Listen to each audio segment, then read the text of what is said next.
Every month, Mayor Todd Gloria takes some time out of his busy schedule to join us live in our studio to answer your questions.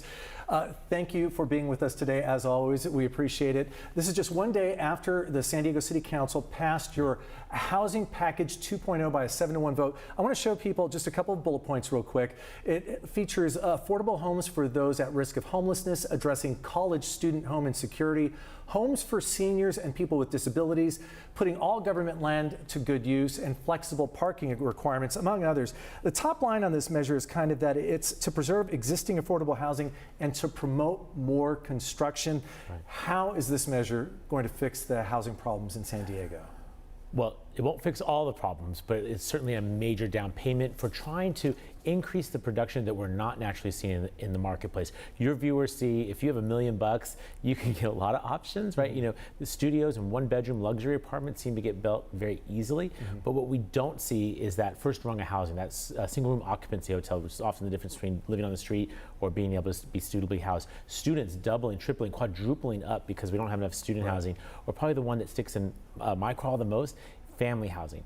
When we're only building one-bedroom and studio apartments, we're not building 3-bedroom units that tell families that we want them to live here in San Diego. So this proposal creates a series of incentives for home builders to actually work in this part of the market and fill it out. Because right now we have a very limited number of options, which are luxury rental units. We need to have more housing for seniors, for students, for families. How long can it take something like this to actually make a difference? Well, it could take years. I mean, the process is that we have to set the table for this stuff to be able to function, but ultimately you're talking about private property, private developers, private finance. But right now, they're not incentivized to build in this space. And so these major reforms that were passed, as you mentioned, with a strong vote of the City Council, sets the table for folks to come and actually do this work. And what we see is when we do that, new development will come. Look at what we've done in downtown, creating incentives that are there. North Park, Golden Hill, you start to see some of this incentives coming. Right here in Kearny Mesa, just down the street, you're starting to see 1,000 new homes that are going to be perfect for working and middle-class San Diegans, people who job creators always talk to me about.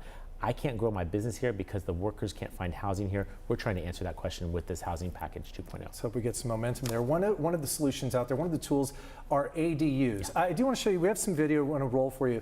The ADU measure is being used in ways that I don't know if you envisioned it happening this way, where people are building up, where neighborhoods, the character of them are being fundamentally changed. People are worried that their property value is going to go down. What many envisioned as granny flats, a little house in the backyard, is turning into mini apartment complexes. What is going on there? Is this what you envisioned when you guys pursued this? Well, so when I was in the legislature, we passed bills to allow cities to do this. And the city of San Diego at that time in 2018, 2019, 2020, went beyond that. And so I think this is in part what the city was anticipating under Mayor Faulkner and the previous council to put this in place. I want to be clear, this is helping to create naturally affordable housing that does not require a taxpayer subsidy. There's not a nickel of your or I's money in this. This is private property owners choosing to do this. Now, does it have impacts? Of course it does. But what I know is that people's housing values are not going to be impacted. These folks have bought their homes, they've grown in value, they have tremendous equity. And when you put these units in there, what you're doing is creating opportunities. I toured one of these not long ago. What I saw were service members, military veterans, students, college professors. This was in a community in Talmadge. Those people need a place to live in the city if our city is going to work. And again, this has the benefit. This is not a cure-all. This will not solve our housing crisis, but it is a down payment in a way that I do think generally blends in well with the community. There are certainly challenges. I want you to know when this was passed a number of years ago, we've already modified it based on the experiences in the community, adjusting the setbacks to try and pull this back from other people's property lines, and we'll continue to refine and try and make it better. I don't want to put words in your mouth. So essentially, are you telling to the homeowners out there that are upset about this, that this is the present and this is likely what the future is going to be as well? Well, it has to be, Carlo, because we have underbuilt for decades. And the consequence for that is extreme homelessness, kids never moving out of the house, grandbabies moving out of town because they can't afford to live here. We've seen what underproducing has done to our city, and it cannot continue. We have to build more housing. This is a means of allowing individual property owners to use their property as they see fit without any taxpayer investment.